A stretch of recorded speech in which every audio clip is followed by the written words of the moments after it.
Mentari siang perlahan meredup di atas Mekah yang kini telah berada di bawah panji Islam. Namun suasana di sekitar Masjidil Haram masih berdenyut penuh kebahagiaan usai Fatu Mekah. Banyak orang berbondong-bondong masuk Islam. Kaum Muhajirin dan Ansyar pun larut dalam rasa syukur tak terhingga. Di sudut-sudut jalan tampak para pendatang baru dalam Islam yang tengah mempelajari syariat bersama sahabat-sahabat Rasulullah.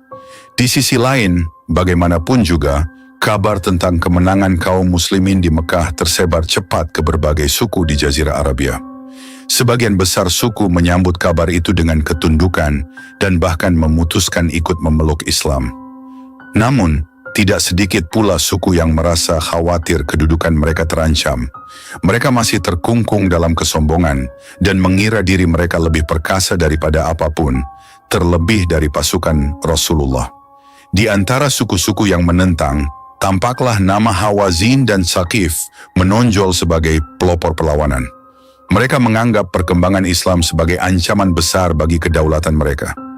Lantas, tokoh yang paling lantang adalah Malik bin Auf An-Nashri, pemimpin yang berpendirian teguh bahwa Rasulullah harus dilawan dengan segala cara.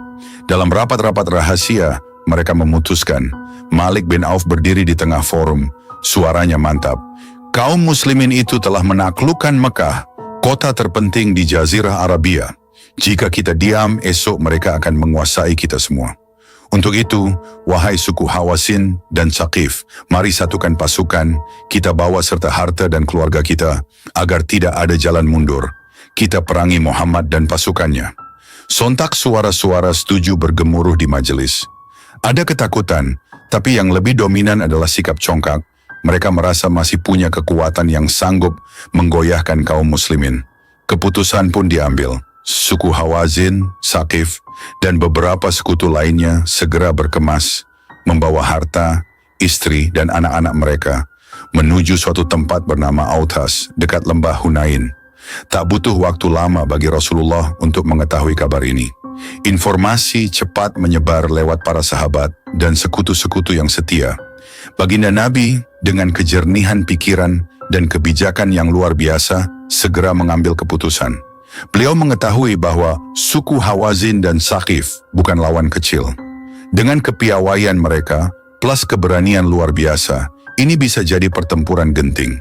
Pada tanggal 6 Syawal tahun 8 Hijriah, Rasulullah memerintahkan pasukan kaum muslimin untuk bersiap meninggalkan Mekah.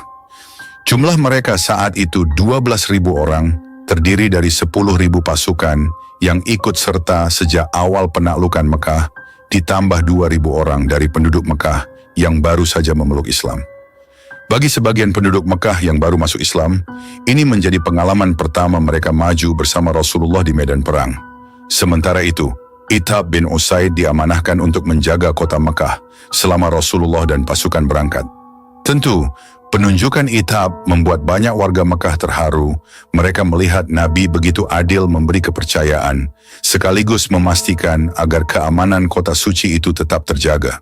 Seorang pemuka Mekah pada Ithab bin Usaid, "Jagalah kota ini dengan sebaik-baiknya. Kami pun ingin membuktikan kesetiaan kami pada Islam meski tidak ikut berperang." Ithab menundukkan kepala, "Insya Allah, kami akan melaksanakan amanah Rasulullah. Semoga Allah menjaga kita semua." Pasukan kaum muslimin pun berangkat menyusuri jalur panas menuju Hunain. Panji-panji Islam berkibar di terik matahari Syawal, sementara angin gurun menerpa wajah-wajah mereka. Di tengah perjalanan, rombongan melewati sebuah pohon besar, nan rindang yang terkenal di kalangan bangsa Arab dengan sebutan Zatu Anwat. Biasanya, masyarakat jahiliyah menggantungkan senjata di pohon itu, menyembelih hewan, dan bahkan bertapa di sekitarnya karena memandangnya sakral. Melihat pohon itu, sebagian tentara, terutama yang baru memeluk Islam dan belum mantap tauhidnya, berkata kepada Rasulullah. Beberapa tentara, suara setengah berbisik, namun terdengar jelas, "Wahai Rasulullah, buatkanlah untuk kami Zatu Anwat, sebagaimana orang-orang musyrik itu mempunyai Zatu Anwat." Ucapan tersebut mengguncang hati Rasulullah. Beliau tahu bahwa sebagian baru saja meninggalkan kebiasaan syirik. Namun, mendengar permintaan itu, baginda Nabi tersentak, sebab itu pertanda kejahilan akidah. Seketika beliau berseru, Rasulullah dengan suara tegas dan gusar, Allahu Akbar.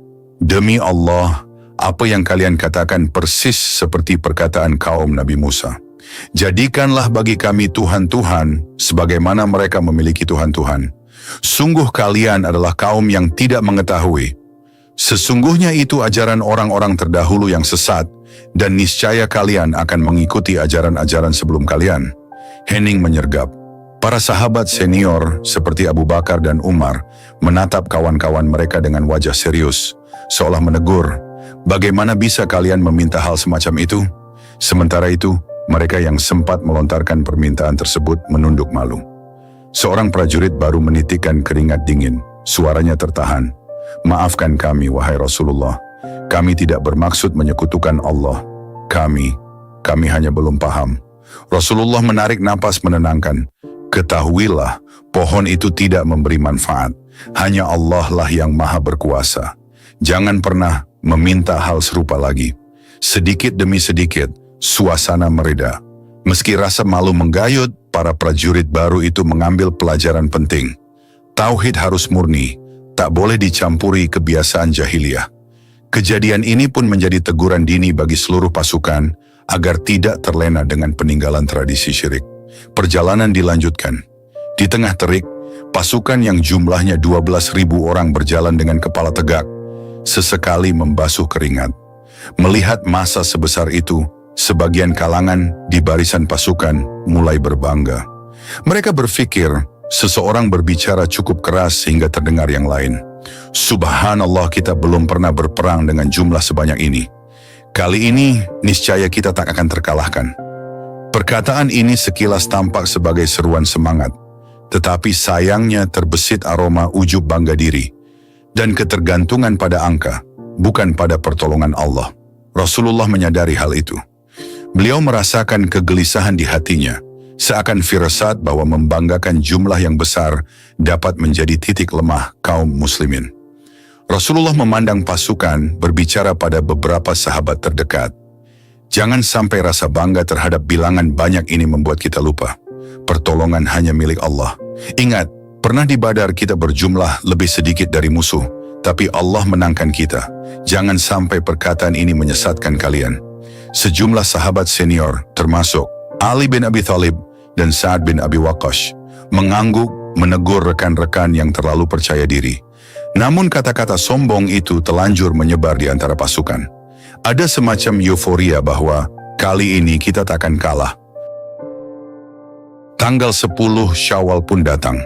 Pasukan kaum muslimin akhirnya tiba di lembah Hunain. Suasananya sunyi, nampak seperti medan luas yang seharusnya memudahkan mereka untuk mengatur formasi.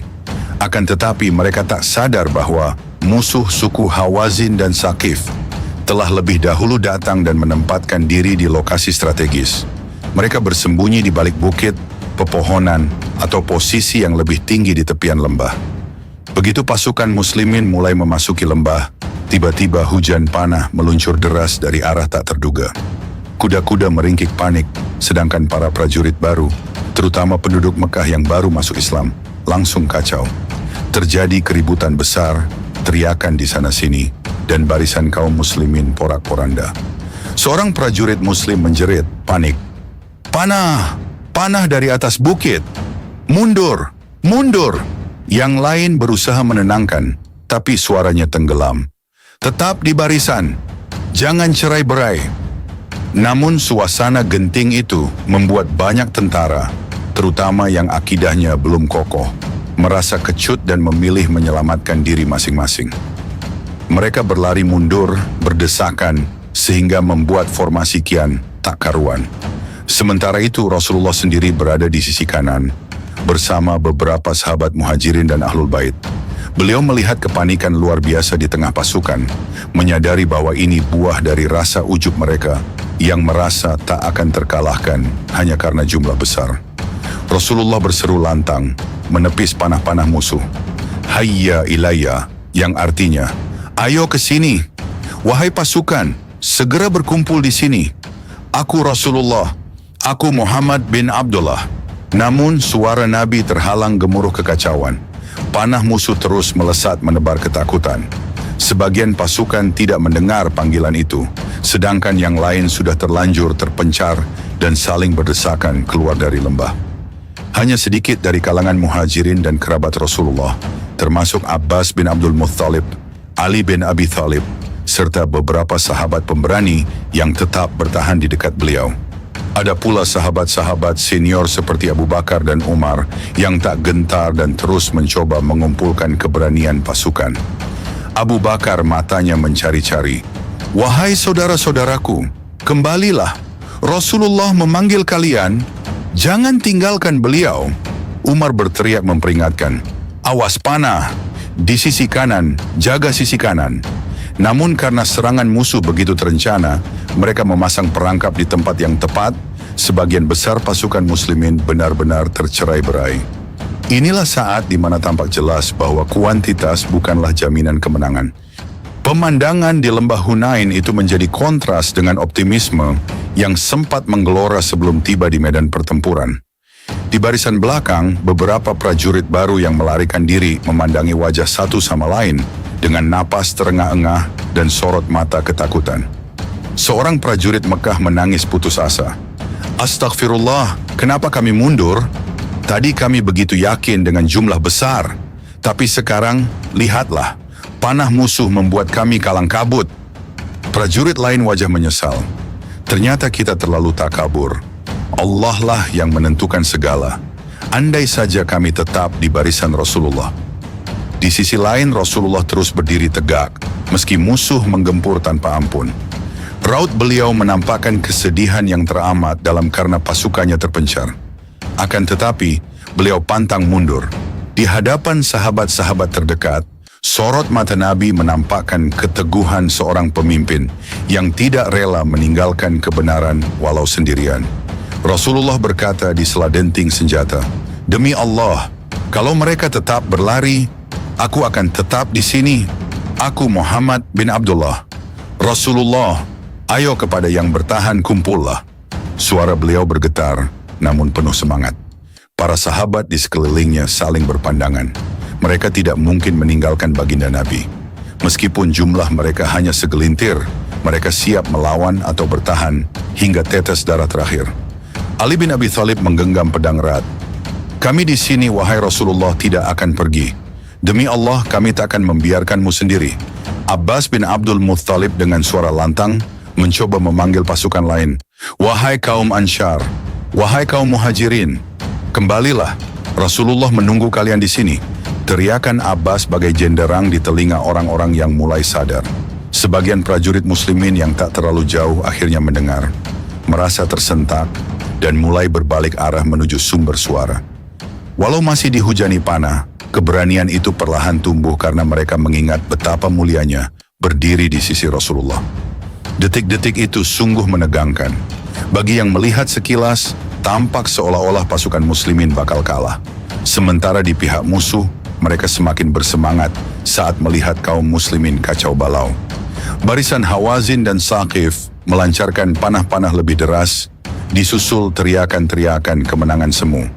Seorang prajurit Hawazin tertawa sinis.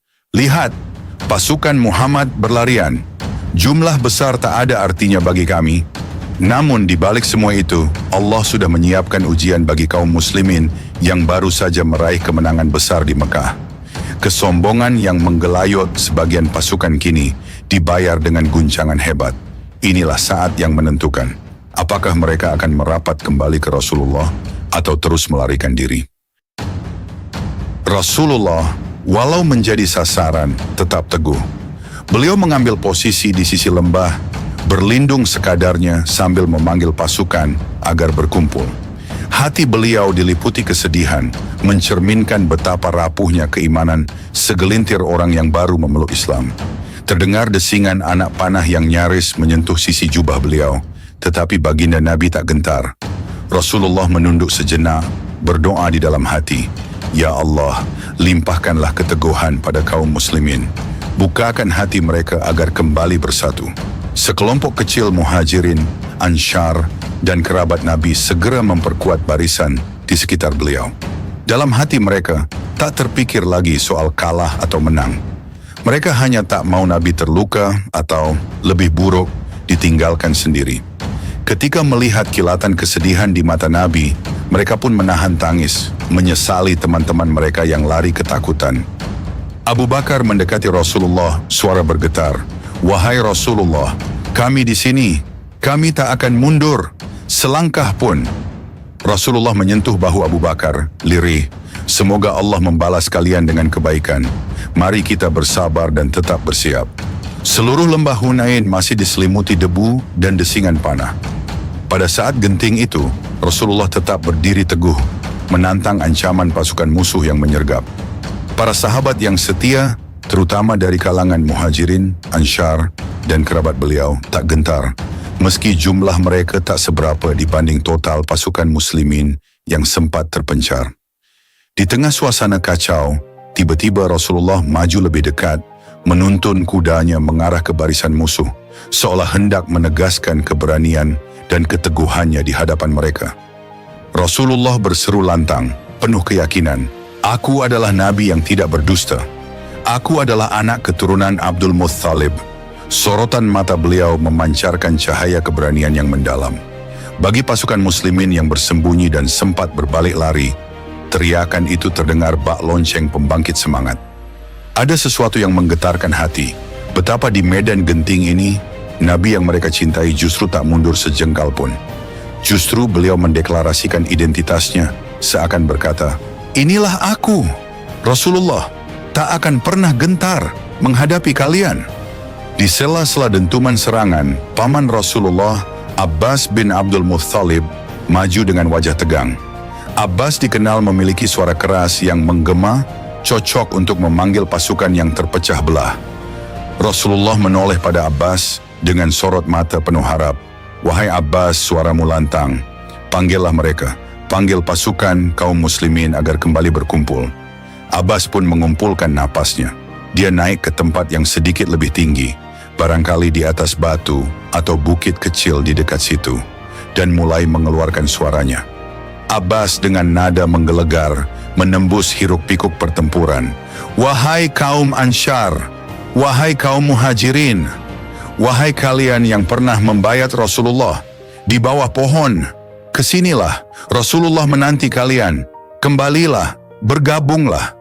Suara itu meluncur seperti petir, menggelegar di lembah Hunain yang menggema. Bagi mereka yang sebelumnya terjebak ketakutan, bagai disadarkan oleh panggilan ini. Mereka ingat siapa diri mereka. Kaum Ansyar yang setia menolong, kaum Muhajirin yang rela meninggalkan kampung halaman demi Islam, atau bahkan para sahabat yang menyaksikan perjanjian Hudaibiyah, Baiat Ridwan di bawah pohon. Semua kenangan itu berkelindan, membakar jiwa mereka, mengalir semangat yang sempat padam. Seorang pasukan Ansyar terengah menoleh pada rekannya. Dengar itu, panggilan Abbas. Rasulullah memanggil, kita tak boleh tinggalkan beliau. Pasukan Ansyar lain mata berkilat menahan malu. Benar, ayolah. Tidakkah engkau ingat bagaimana beliau berjuang di Uhud, di Khandaq? Apa kita tega membiarkan beliau sendirian di sini? Tak sedikit prajurit yang sempat melarikan diri, akhirnya menguatkan hati, memegang erat senjata mereka, lalu berbalik menuju pusat pertempuran. Debu bertiup kencang, menutupi pandangan mereka, tetapi teriakan Abbas dan gema pekik Rasulullah menjadi penuntun. Langkah-langkah penuh sesal dan keberanian itu menandai kebangkitan kembali pasukan muslimin. Seorang prajurit pendatang baru dari penduduk Mekah yang baru masuk Islam menahan getar suaranya. Aku lari karena takut, tapi sekarang aku tak mau mati konyol tanpa membela Rasulullah. Allahu Akbar. Ia pun menderapkan kaki kudanya kembali ke medan.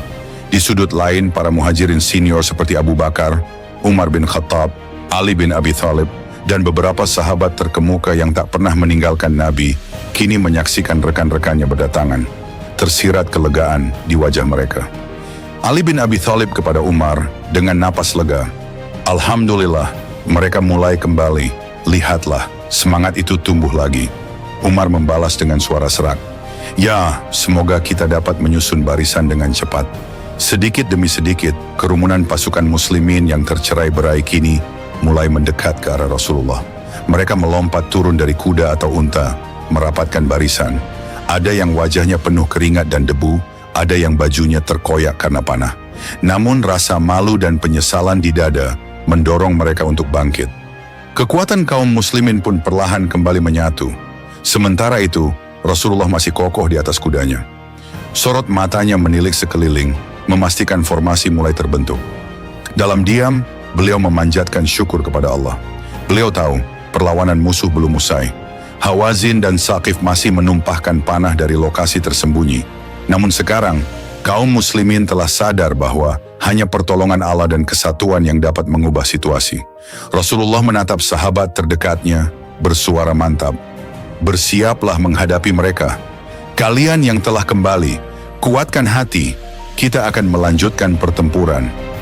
Dengan teriakan-teriakan takbir, para prajurit bergerak mengikuti aba-aba. Mereka tak lagi berhamburan tanpa kendali, melainkan membentuk barisan yang siap maju. Abu Bakar dan Umar saling bertukar pandang, memberikan isyarat untuk memimpin sayap berbeda, sedangkan Ali dan beberapa yang lain menempati sisi pertahanan.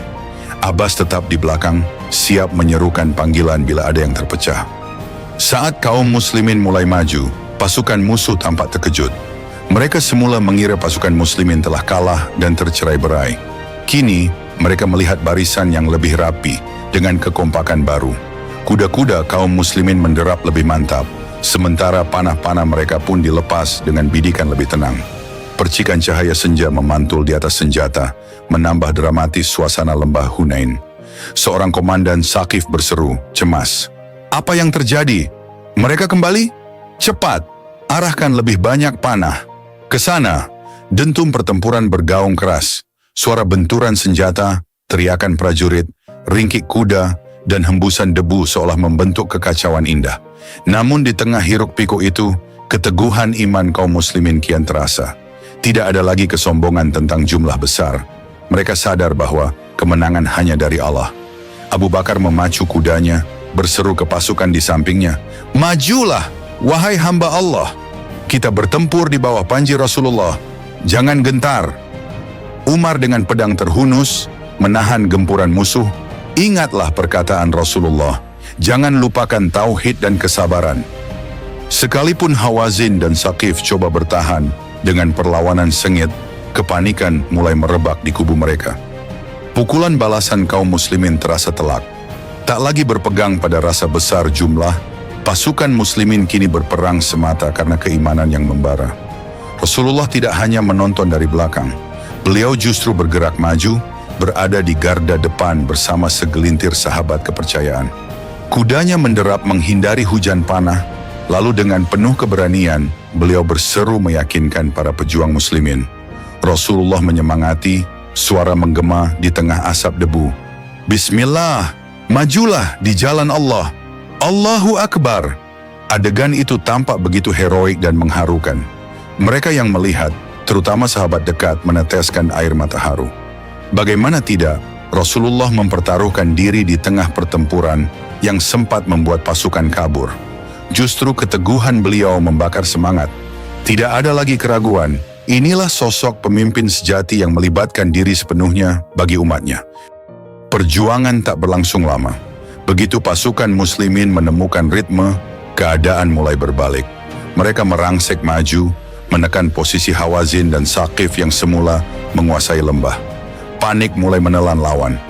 Terlebih mereka membawa harta, keluarga dan anak istri, seolah tak mau kehilangan apapun. Alih-alih menjadi faktor pemicu semangat, hal itu justru menjadi beban psikologis. Kala mereka melihat posisi terancam, sebagian segera memilih mundur untuk menyelamatkan keluarganya. Seorang prajurit Hawazin wajahnya pucat, berbisik ketakutan. Lari! Kita tak sanggup lagi menahan mereka. Bawa anak istri pergi. Dalam kekacauan itu, barisan Hawazin dan Saqif pun roboh. Banyak yang tewas atau terluka. Menurut catatan, dari Saqif saja, sekitar 70 orang terbunuh. Kebanyakan lainnya melarikan diri, terpencar ke berbagai arah. Kaum muslimin yang berhasil merebut kendali medan perang pun mendapatkan harta rampasan yang melimpah. Hewan ternak, pedang, bahkan tawanan wanita dan anak-anak. Ali bin Abi Thalib, memandang sisa perlawanan musuh yang mundur. Alhamdulillah, inilah pelajaran bahwa kita tak boleh sombong dengan jumlah. Semua karena pertolongan Allah. Abu Bakar mengusap keringat di wajahnya, menahan napas. Benar, baru saja kita hampir kalah jika bukan karena panggilan Rasulullah dan rahmat Allah, entah apa jadinya kita. Sementara itu Rasulullah memerintahkan agar tidak sembarangan membunuh mereka yang sudah menyerah atau melarikan diri. Beliau menegakkan standar Islam dalam peperangan. Tawanan tidak boleh dizalimi, harta diatur dengan adil. Kekalahan musuh di Hunain pun akhirnya ditegaskan dalam firman Allah Subhanahu wa taala. Membaca ayat Al-Quran surah At-Taubah ayat 25-26. Dan ingatlah peperangan Hunain, yaitu di waktu kalian menjadi congkak karena banyaknya jumlah kalian, maka jumlah yang banyak itu tidak memberi manfaat kepada kalian sedikit pun. Dan bumi yang luas itu telah terasa sempit oleh kalian, kemudian kalian lari ke belakang dengan bercerai-berai. Kemudian Allah menurunkan ketenangan kepada Rasul-Nya dan kepada orang-orang beriman, dan Allah menurunkan bala tentara yang kamu tiada melihatnya, dan Allah menimpakan bencana kepada orang-orang yang kafir, dan demikianlah pembalasan kepada orang-orang yang kafir. Mendengar ayat ini dikumandangkan, banyak sahabat tersungkur menangis. Hati mereka diaduk rasa syukur dan penyesalan. Ayat itu seolah tamparan halus, menegaskan kembali bahwa kemenangan bukan sekadar angka besar. Justru di saat pasukan muslimin merasa tak akan kalah karena kuantitas, Allah perlihatkan betapa mudah mereka terpukul mundur. Namun ketika mereka kembali kepada Rasulullah dan memperkuat iman, Allah lah yang memberi kemenangan. Tidak diragukan lagi, perang Hunain memberikan ghanimah, harta rampasan perang yang sangat besar. Disebutkan 6.000 wanita tawanan, 24.000 onta, 40.000 lebih kambing, 4.000 uqiyah perak. Pemandangan ini menakjubkan banyak prajurit. Mereka tak pernah membayangkan hasil sebesar itu. Namun Rasulullah tidak langsung membagikannya di lokasi pertempuran. Beliau menunggu hingga segala urusan pengejaran sisa pasukan musuh yang melarikan diri selesai. Barulah mereka bergerak ke Ja'ronah, sebuah tempat antara Mekah dan Taif, untuk melakukan pembagian ghanimah dengan teratur. Seorang sahabat Ansyar memandang onta dan kambing yang berlimpah. Belum pernah aku melihat harta rampasan sebanyak ini. Subhanallah, betapa murahnya karunia Allah. Muhajirin lain tersenyum menahan rasa takjub. Semoga harta ini kita manfaatkan dengan benar, bukan sekadar kesenangan dunia. Setibanya di Ja'ronah, barisan kaum muslimin menata semua harta rampasan. Dengan penuh kehati-hatian, Rasulullah mulai menyalurkan ghanimah tersebut. Pertimbangan beliau sangat bijak. Kebanyakan rampasan akan diberikan kepada para mu'allaf, yakni mereka yang baru memeluk Islam, atau tokoh-tokoh tertentu yang pengaruhnya dapat mengokohkan Islam di tengah masyarakat. Maksudnya agar hati mereka dilembutkan dan semakin teguh dalam Islam. Tak ayal hal ini memunculkan decak kagum sekaligus tanda tanya bagi sebagian sahabat lama. Bagaimanapun, normalnya para prajurit berpengalaman juga berhak mendapat bagian besar. Namun kebijakan Rasulullah jauh melampaui itu. Beliau hendak memastikan stabilitas dakwah dengan menyentuh hati orang-orang yang baru bergabung. Salah satu adegan menonjol adalah ketika Abu Sufyan dan putranya, Yazid, menerima 100 ekor onta. Begitu pula Hakim bin Huzam, Sofwan bin Umayyah, Harits bin Al-Harits bin Kildah, masing-masing mendapatkan jatah 100 onta. Mereka terperangah karena jumlah itu bukan main banyaknya. Menerima 100 onta di masa itu setara dengan kekayaan besar yang menjamin kehidupan nyaman. Abu Sufyan menimang-nimang nasibnya, matanya berbinar. Subhanallah, dulu aku memusuhi Rasulullah, kini beliau memberiku begitu banyak onta. Sungguh tak ada pemimpin sebaik beliau. Sofwan bin Umayyah terdiam, memandang rombongan onta. Aku mengira kaum muslimin akan menyingkirkan kita. Ternyata justru diberi hadiah. Betapa mulia hati Muhammad. Beberapa mu'alaf lain yang bukan pemuka besar, tapi tetap membutuhkan dukungan, memperoleh bagian 50 onta atau 40 onta. Tak kurang mereka pun terharu. Ada yang berjingkrak bahagia, ada pula yang meneteskan air mata sambil memeluk rekan mereka. Rasa benci dan permusuhan di hati mereka kini lumer, tergantikan kekaguman terhadap keadilan dan kedermawanan Nabi. Seorang mu'allaf memegang untayan tali onta, bicara ke temannya, "Lihatlah, Muhammad tidak sekadar berbicara tentang keadilan, ia membuktikannya. Adakah pemimpin Quraisy lain yang dulu memperlakukan kita seperti ini?" Temannya mengangguk antusias, "Benar, tidak heran banyak yang tertarik pada Islam. Aku pun makin mantap meyakini kerasulannya." Di tengah pembagian tersebut, orang-orang Badui juga ikut berdatangan, berdesakan ingin mendapatkan bagian. Sifat mereka yang lugas dan keras kadang membuat suasana riuh.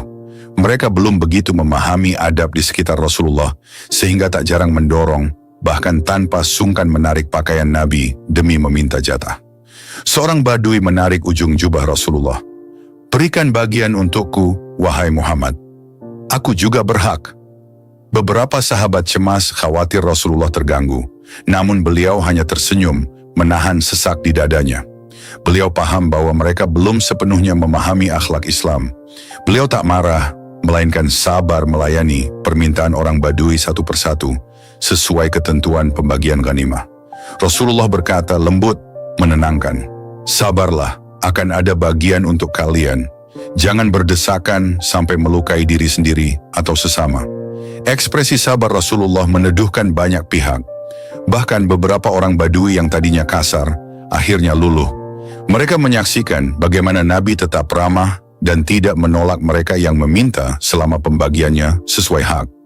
Setelah sekian lama membagikan harta pada para mu'alaf dan tokoh-tokoh strategis, Rasulullah kemudian memerintahkan Zaid bin Sabit untuk menghitung ghanimah yang tersisa. Ini adalah tahap pembagian bagi pasukan reguler yang ikut dalam perang. Hasilnya, setiap prajurit yang berjalan kaki mendapat 4 ekor onta dan 40 ekor kambing. Yang menunggang kuda mendapat 12 ekor onta dan 100 ekor kambing. Para sahabat muhajirin yang setia sejak awal menerimanya tanpa keluhan. Mereka mengerti bahwa kebijakan memberi mu'allaf bagian lebih besar adalah bentuk strategi dakwah, membantu mereka agar hatinya luluh pada Islam. Bagi mereka, bukan jumlah harta yang utama, melainkan ridha Allah dan keridhaan Rasulullah. Pemandangan semacam ini menjadikan Ja'ronah dipenuhi suasana campur aduk. Ada yang bersorak senang memeroleh onta atau kambing, ada yang saling berpelukan penuh haru karena menyadari Islam begitu indah, dan ada pula sahabat senior yang bersyukur tanpa cemburu pada bagian yang didapat saudara-saudara barunya. Dengan segala keputusan ini, terlihat jelas bahwa Rasulullah memiliki tujuan mulia.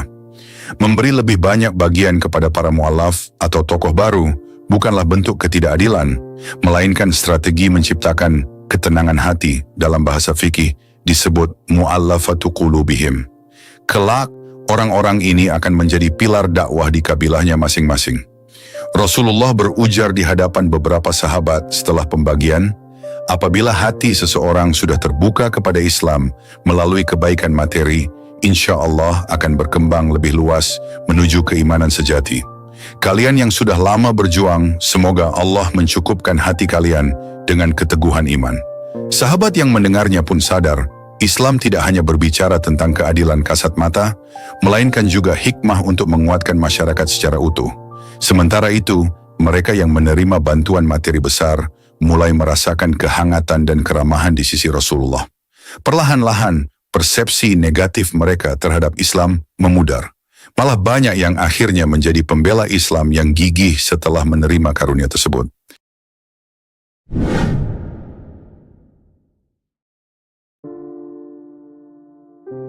Angin musim panas menerpa debu yang masih tersisa usai pertempuran besar di Hunain.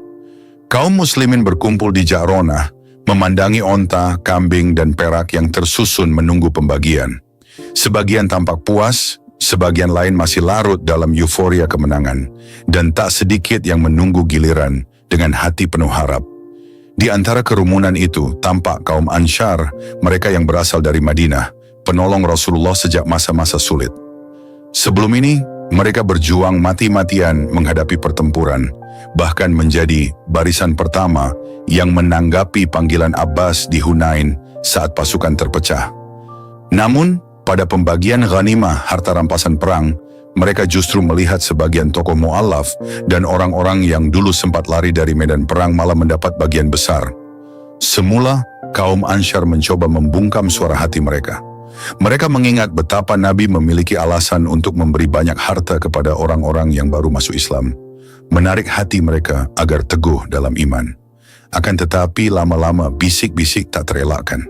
Suatu siang beberapa di antara Ansyar, pemuda dan orang tua, berkumpul di pinggir kemah, masing-masing menggenggam sisa persediaan air mereka. Seorang pemuda Ansyar wajahnya menampakkan kekecewaan. "Saudara-saudara, tidakkah kalian melihat kita yang menanggapi seruan Abbas waktu itu dengan cepat berbaris ke samping Rasulullah ketika pasukan lain tercerai-berai, tapi mengapa harta rampasan ini banyak jatuh ke tangan mereka yang bahkan kabur terlebih dulu?" Orang tua Ansyar memandang langit, menarik napas. "Aku juga heran, tiba-tiba Abu Sufyan, Sofwan bin Umayyah, Hakim bin Huzam dapat ratusan onta, sementara kita, kadang hanya dapat sebagian kecil saja. Padahal tanpa kita, siapa yang menyongsong Rasulullah di awal hijrah?" Hening meliputi mereka.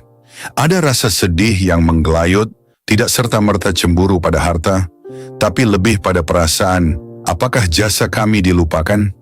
Pemuda Ansyar lain berbicara lebih pelan, seakan takut didengar. "Aku yakin Rasulullah punya alasan, tapi hati ini tetap perih. Mengapa kami seolah terpinggirkan?" Kata-kata itu mengandung isak tersembunyi. Sementara di sekitar mereka, tampak keriuhan orang-orang Badui yang minta bagian, serta para mu'allaf yang menenteng onta dan kambing dengan bahagia. Kaum Ansyar yang senantiasa setia sejak Perang Badar hingga Hunain justru merasa dikesampingkan. Rupanya, bisik-bisik itu sampai juga ke telinga Rasulullah. Suatu sore ketika matahari hendak terbenam di atas padang Ja'ronah, Nabi menerima laporan dari seseorang yang tak ingin melihat kaum Ansyar larut dalam kekecewaan. Perasaan prihatin pun menyelimuti hati Rasulullah. Seorang sahabat menyampaikan dengan hati-hati, "Wahai Rasulullah, saya mendengar kaum Ansyar berbisik. Mereka merasa tak mendapat bagian memadai. Mereka sempat bertanya, mengapa kami yang menolong dan menjemput hijrah malah kurang diperhatikan?" Nabi menunduk beberapa saat, menarik napas panjang. Beliau yang begitu mencintai kaum Ansyar tak ingin ada kegelisahan yang merongrong ukhuwah Islam. Beliau pun memerintahkan Abu Sa'id Al-Khudri untuk mengumpulkan seluruh Ansyar di satu tempat, tanpa melibatkan suku lain, agar beliau bisa berbicara secara terbuka. Rasulullah pada Abu Sa'id Al-Khudri, "Kumpulkan mereka di tempat yang lapang. Jangan biarkan siapapun selain mereka berada di sana. Aku akan menemui mereka." Menjelang senja, sekitar ratusan orang Ansyar berkumpul di sebuah lapangan tak jauh dari kemah Rasulullah. Suasana hati mereka masih dibayangi pertanyaan, apa sebenarnya yang terjadi? Wajah-wajah mereka menampakkan ekspresi gelisah. Mereka saling menatap, beberapa orang saling berbisik, "Akankah Rasulullah menegur kami?" Lalu Rasulullah datang. Wibawa beliau yang selalu tenang tak membuat perasaan Ansyar surut. Justru, semakin tampak kesedihan di mata mereka. Mereka mencintai Nabi, tapi juga sulit menepis perasaan terabaikan. Begitu beliau tiba di tengah kerumunan, sunyi seketika menyelimuti. Hanya suara angin gurun yang sesekali bertiup menyingkap debu-debu halus. Rasulullah mulai bersabda, nada lembut namun menggugah. "Wahai kaum Ansyar, ku dengar ada yang merasa tersisih. Ada bisikan-bisikan tentang pembagian harta rampasan. Benarkah demikian?" Tak ada yang langsung menyahut. Beberapa menunduk, ragu mengakui, hingga akhirnya seorang perwakilan Ansyar memberanikan diri maju selangkah. Perwakilan Ansyar menunduk, suaranya sedikit gemetar. "Wahai Rasulullah, kami yang khilaf. Tetapi perasaan ini muncul ketika melihat kami yang menjemputmu kala hijrah, setia di peperangan, namun kini bagian kami tampak kecil. Adapun mereka yang dulu mundur dari Hunain, justru menerima bagian besar." Napasnya tersengal menahan isak. Rasa malu tercermin di wajahnya, tapi gejolak batin membuatnya harus bicara. Rasulullah menatap kaum Ansyar dengan tatapan syarat kasih. Beliau mengerti bagaimana pengorbanan mereka sejak awal hijrah, bagaimana mereka merelakan rumah dan harta bagi para muhajirin. Rasa haru pun membuncah di dada beliau. Rasulullah dengan suara bergetar mulai menyampaikan nasihat. Wahai kaum Ansyar, adakah di antara kalian yang butuh aku dekati hatinya untuk menyatakan keislamannya? Tidakkah kalian rela, wahai kaum Ansyar, ketika orang-orang pulang membawa kambing dan unta, sedangkan kalian pulang bersama Rasulullah di dalam rombongan kalian? Seketika segenap Ansyar terhenyak. Mereka menatap Nabi dengan air mata yang mulai menggenang. Ungkapan itu seolah menggugah kesadaran bahwa Rasulullah sendiri bersama mereka adalah nikmat yang jauh lebih besar daripada onta ataupun kambing. Rasulullah meneruskan sabdanya, menahan Ishak, demi Allah, seandainya tidak ada hijrah, niscaya aku akan menjadi orang Ansyar.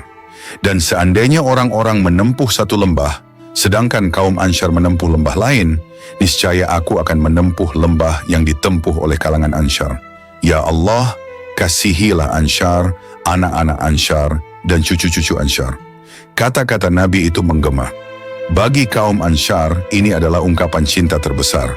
Rasulullah tidak sekadar memuji, tapi menegaskan komitmen bahwa seandainya dunia terbagi menjadi banyak pilihan, beliau akan memilih bersama Ansyar. Rasulullah menyambung dengan lembut. Apakah kalian tidak ridha jika mereka pergi membawa harta, sementara kalian pulang bersama Rasulullah? Begitu ucapan itu usai, meledaklah tangis di antara kaum Ansyar. Mereka tak lagi sanggup menahan keharuan. Suara Ishak mengalir pelan, lalu semakin nyaring, memecah keheningan. Sebagian memejamkan mata, menunduk, membiarkan air mata luruh ke pasir.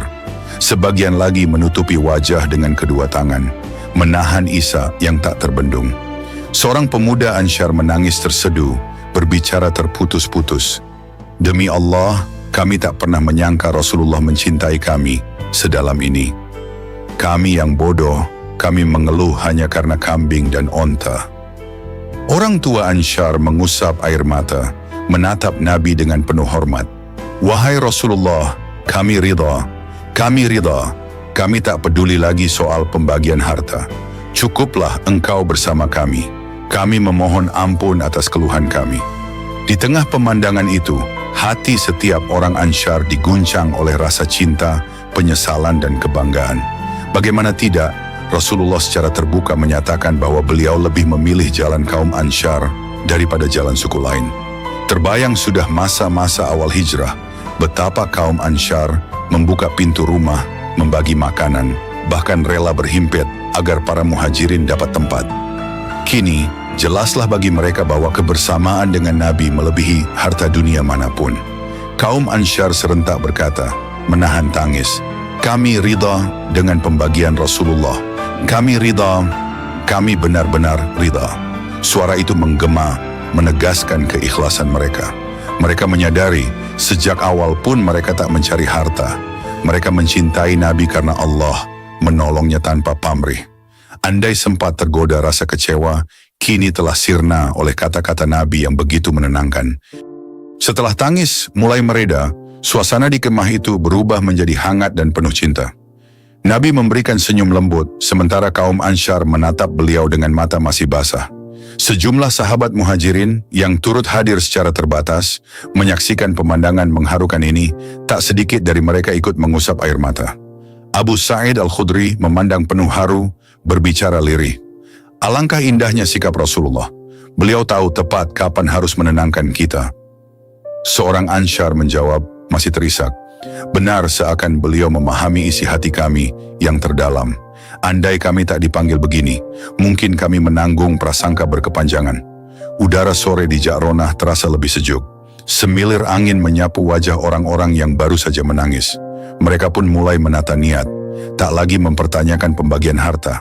Malah, mereka berterima kasih karena takdir membuat mereka dapat menampung Rasulullah di kota Madinah, tempat hijrah yang kini menjadi pusat cahaya Islam. Pada akhirnya, keluhan kaum Ansyar yang sempat muncul menyimpan pelajaran mendalam. Pertama, harta bisa menyilaukan mata siapapun hingga nyaris memicu kecemburuan. Kedua, keberadaan Rasulullah di sisi mereka jauh lebih berharga dari semua unta dan kambing. Ketiga, Nabi menegaskan bahwa mencintai kaum Ansyar adalah bagian dari keimanan dan bahwa keutamaan mereka amat besar di mata Allah. Rasulullah menutup pertemuan dengan doa, "Ya Allah, kasihilah Ansyar, anak-anak Ansyar, dan cucu-cucu Ansyar." Kalimat pamungkas itu menggema di hati seluruh pendengar. Mereka serasa memikul kebanggaan dan sekaligus tanggung jawab besar menjadi sahabat setia Rasulullah dan penolong Islam sampai akhir zaman.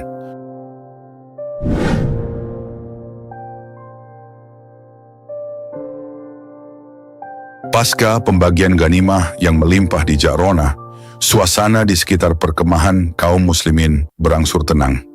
Pagi itu, sinar mentari menerpa debu-debu padang pasir yang mulai mereda dari riuh pertempuran dan sorak-sorai. Di antara kemah-kemah sederhana, beberapa sahabat terlihat sibuk menyiapkan bekal perjalanan. Ada pula yang merawat unta-unta mereka, memeriksa tali kekang dan perbekalan air. Meski lelah masih terasa usai perang Hunain, wajah-wajah mereka menampakkan rasa syukur. Kemenangan demi kemenangan yang diraih dengan izin Allah membuat hati mereka dipenuhi keyakinan bahwa perjalanan dakwah semakin lapang. Namun di tengah rasa syukur itu, terselip pula rasa haru. Rasulullah telah mengumumkan bahwa mereka akan berangkat menuju umrah dari Ja'ronah sebelum kembali ke Madinah. Rasulullah memulai ihram di Ja'ronah. Beliau mengganti pakaian biasa dengan kain ihram, meninggalkan segala atribut peperangan yang selama ini melekat. Wajah beliau menampakkan kesungguhan dan kerinduan pada Baitullah, Ka'bah yang selama ini menjadi kiblat umat Islam. Beberapa sahabat turut serta merasakan getar khidmat di hati mereka. Umar bin Khattab menghela napas dalam, berbicara lirih kepada Abu Bakar. "Subhanallah, tak terbayang sebelumnya kita akan melakukan umrah di saat seperti ini. Belum lama berselang, kita berhadapan dengan panah-panah di Hunain."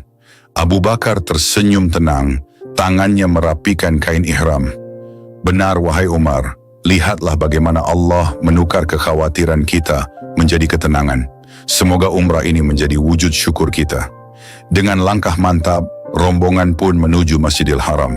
Tidak tercatat secara rinci bagaimana detail ritual yang mereka lalui saat itu, tetapi yang pasti, rasa haru dan bahagia menyelimuti setiap gerakan tawaf, sa'i, dan doa-doa yang dipanjatkan. Ka'bah telah bersih dari berhala, Mekah telah menerima cahaya Islam, dan kini kaum muslimin menyempurnakan ibadah umrah dengan lebih tenang. Seorang sahabat menitikkan air mata ketika melihat Ka'bah. "Ya Allah, Engkau telah izinkan kami tawaf di sekitar rumahmu, padahal dulu kami diusir, dicegah memasuki Mekah. Kini Engkau mudahkan segala." Suasana itu kian syahdu. Tidak terdengar lagi suara cemoohan dari penduduk Quraisy seperti dahulu. Justru banyak di antara mereka yang menjadi mu'allaf turut menyaksikan ibadah Rasulullah dengan penuh kekaguman. Bumi Mekah yang dulu menampik kehadiran Nabi, sekarang menyambutnya dengan khidmat. Usai menunaikan rangkaian umrah, rombongan kaum muslimin bersiap meninggalkan Mekah untuk kembali ke Madinah. Namun kali ini, perasaan mereka kontras dibandingkan saat hijrah dulu. Pada masa lalu, Rasulullah dan para sahabat harus keluar dari Mekah dengan sembunyi-sembunyi, menahan cemas dikejar-kejar kaum musyrik, bahkan terancam keselamatan jiwanya. Kini, beliau keluar dari Mekah dengan tenang setelah menundukkan kota itu di bawah panji Islam. Seorang sahabat muhajirin memandang ke arah gerbang Mekah, merenung dengan mata basah. "Aku masih ingat malam itu, ketika kami hijrah, betapa ketakutan kami disergap. Abu Jahal dan kawan-kawannya mencari-cari kita. Sekarang, Allah benar-benar membalik keadaan." Sahabat lain merangkul pundaknya. "Betul kawan, sungguh inilah buah kesabaran. Janji Allah tidak pernah ingkar. Tidakkah engkau teringat firman-Nya? Sesungguhnya barang siapa bertakwa dan bersabar, maka Allah tak akan menyia-nyiakan pahala orang berbuat baik." Al-Quran Surah Yusuf ayat 90. Kedua sahabat itu saling mengangguk, menggenggam tangan satu sama lain dengan haru. Pemandangan semacam ini tersebar di santero barisan. Banyak di antara mereka yang tadinya diusir oleh keluarganya sendiri dari Mekah, sekarang pulang dengan kepala tegak, bahkan disambut hormat oleh warga yang dulu memusuhi Islam. Rombongan bergerak di bawah langit cerah bulan Zulqa'dah tahun 8 Hijriah. Angin gurun mengiringi iring-iringan kuda dan unta yang melangkah perlahan. Tak lagi ada kekhawatiran akan dihadang di tengah jalan, karena nama Muhammad bin Abdullah dan pasukan muslimin sudah cukup disegani seluruh Jazirah Arabia. Abbas bin Abdul Muttalib menyesuaikan posisi di atas untanya, berbincang dengan Ali bin Abi Thalib. Rasanya baru kemarin kita pontang-panting di Perang Hunain, lalu pembagian ghanimah di Jarona, dan kini perjalanan kembali ke Madinah. Begitu cepat segala berubah, Ali tersenyum tipis. Begitulah ketetapan Allah, wahai paman. Kita hanya bisa tunduk pada takdirnya. Yang penting, kita selalu jaga keikhlasan hati dalam menjalankan perintah Nabi. Canda tawa ringan pun terdengar di beberapa sisi rombongan, menandakan hati yang lebih lega. Meskipun hawa panas dan debu kerap menyerang, semangat tetap mengakar di hati setiap prajurit. Mereka meyakini, ini bukan akhir perjuangan, melainkan babak baru setelah Mekah ditundukkan. Namun untuk saat ini, mereka menantikan ketenangan di Madinah, tanah hijau yang telah menjadi pusat pemerintahan Islam. Begitu mendekati gerbang Madinah, kabar kepulangan Rasulullah telah menyebar di kalangan penduduk. Kaum Ansyar yang beberapa waktu sebelumnya sempat bimbang soal pembagian ghanimah, kini menanti di jalan-jalan utama dengan penuh antusias. Anak-anak kecil berlari-lari, melambai-lambaikan tangan, sementara para wanita menyiapkan makanan dan minuman untuk menyambut pasukan. Seorang wanita Ansyar menggendong anaknya, menatap rombongan dari kejauhan. Allahu Akbar, lihat anakku, itu Rasulullah kembali. Dulu beliau hijrah kemari dalam kesedihan, kini beliau pulang dengan kejayaan. Anak kecil memandang dengan takjub. Ibu, akan kuceritakan kepada teman-temanku bahwa kita melihat Rasulullah. Aku ingin sekali menyentuh tangan beliau. Isak haru memenuhi lorong-lorong Madinah. Penduduk yang dulu cemas menunggu kabar pertempuran, kini bisa bernafas lega. Banyak di antara mereka menitikkan air mata bahagia karena pemimpin yang mereka cintai datang dengan selamat. Bahkan membawa kabar kegemilangan Islam yang kian meluas. Jauh berbeda dari hijrah pertama, dulu Rasulullah dan sahabat tiba di Madinah sebagai orang terusir, membawa kesedihan mendalam karena meninggalkan Mekah di bawah bayang-bayang kezaliman Quraisy. Kini, beliau datang sebagai pemimpin agung yang telah menaklukkan Mekah. Tidak ada satu pun rasa takut, melainkan ketenteraman yang memeluk setiap jiwa. Umar bin Khattab memandang pemandangan Madinah dengan senyum haru. Dahulu kita sampai di kota ini dengan hati luka, diiringi kejaran musuh. Sekarang kita kembali dengan kebanggaan Islam. Maha benar Allah atas janjinya. Abu Bakar menepuk bahu Umar pelan. Benar, wahai Umar, dan percayalah, masih banyak tugas menanti kita di sini. Rasulullah akan mengatur pemerintahan, mengirim zakat, dan menjaga keamanan. Kita bersiaplah. Memang, begitu sampai di Madinah, Rasulullah tidak lantas beristirahat panjang. Beliau segera mengatur dan memperkuat pemerintahan di Madinah. Beliau mengirimkan petugas-petugas pengumpul zakat ke berbagai suku di sekitar Madinah, memastikan kewajiban zakat dijalankan dengan benar, sebab zakat merupakan salah satu rukun Islam yang penting, penopang kesejahteraan umat. Sahabat penanggung jawab zakat menerima perintah, lalu menghadap Rasulullah.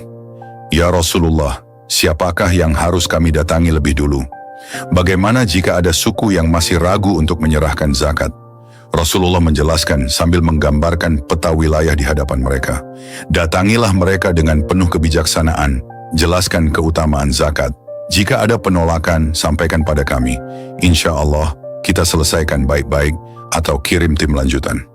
Selain urusan zakat, tim-tim ekspedisi juga dikirim untuk menjaga keamanan wilayah Madinah dan sekitarnya. Meskipun mayoritas daerah telah mengetahui kekuatan Islam, masih ada pihak yang bisa menimbulkan kekacauan atau bersekongkol menentang. Maka Rasulullah tak lengah. Beliau menugaskan beberapa sahabat terpilih memimpin pasukan kecil untuk berpatroli, melindungi kafilah dagang, dan memastikan tak ada perompak atau pemberontak. Seorang sahabat pemimpin ekspedisi menerima instruksi. Kami akan bertolak besok pagi, wahai Rasulullah. Bawalah doa restu bagiku agar keamanan terjaga. Rasulullah mengangguk, menatap sahabat itu dengan lembut. Pergilah dengan bismillah. Ingat, jangan menzalimi orang yang tak memerangi kita. Sampaikan salam damai pada mereka yang bersedia hidup berdampingan. Setiap orang di Madinah tampak merasakan perubahan suasana.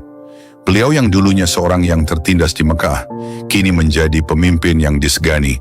Perjuangan panjang penuh tangis, rasa lapar, kehilangan sahabat, semua itu berbuah manis. Tak henti-hentinya mereka mengulang kalimat surah Yusuf ayat 90. Sesungguhnya barang siapa bertakwa dan bersabar, maka sesungguhnya Allah tidak menyia-nyiakan pahala orang-orang yang berbuat baik. Kata-kata tersebut terasa begitu menyentuh di hati kaum muslimin yang mengingat betapa sabar dan teguhnya mereka sejak masa sulit. Kini Allah mewujudkan janjinya, mengangkat derajat mereka yang bersabar di jalan kebenaran. Seorang sahabat Ansyar membaca ayat itu, menitikkan air mata. Kalimat ini sungguh meresap ke jiwaku. Kita lihat sendiri bagaimana kesabaran Rasulullah dan para sahabat membuahkan kemenangan tak terduga. Sahabat Muhajirin mengangguk, meraup wajah dengan kedua telapak tangan. Andai dulu kami menyerah, mungkin tak akan pernah menyaksikan Mekah bersujud menerima Islam. Madinah di bulan Zulqa'dah tahun 8 Hijriah berkembang makin makmur. Penduduk menyambut kebijakan Rasulullah dengan sukacita. Bayang-bayang permusuhan pun kian pudar, tergantikan oleh semangat persaudaraan. Di lorong-lorong kota terdengar senandung syukur, di mana orang-orang menyanjung Allah yang telah membimbing mereka. Seorang ibu di depan rumahnya menyambut petugas zakat. Ambillah bagian kami, wahai hamba Allah. Kami rela menyerahkan zakat karena kami tahu ini untuk kesejahteraan bersama. Petugas zakat menerima dengan lembut. Semoga Allah memberkahi harta dan keluarga Anda. Terima kasih atas keikhlasan ini. Pemandangan semacam itu semakin memantapkan tatanan sosial di Madinah. Di masa lalu peraturan Islam mungkin belum banyak dikenal, tetapi kini warga bersedia tunduk pada syariat. Kepercayaan mereka pada Rasulullah begitu tinggi, tak pernah lagi terpikirkan pengkhianatan, karena kemuliaan akhlak Nabi dan sahabat telah terbukti. Pada suatu malam yang tenang di halaman Masjid Nabawi, Rasulullah tampak berdiri menatap langit berbintang.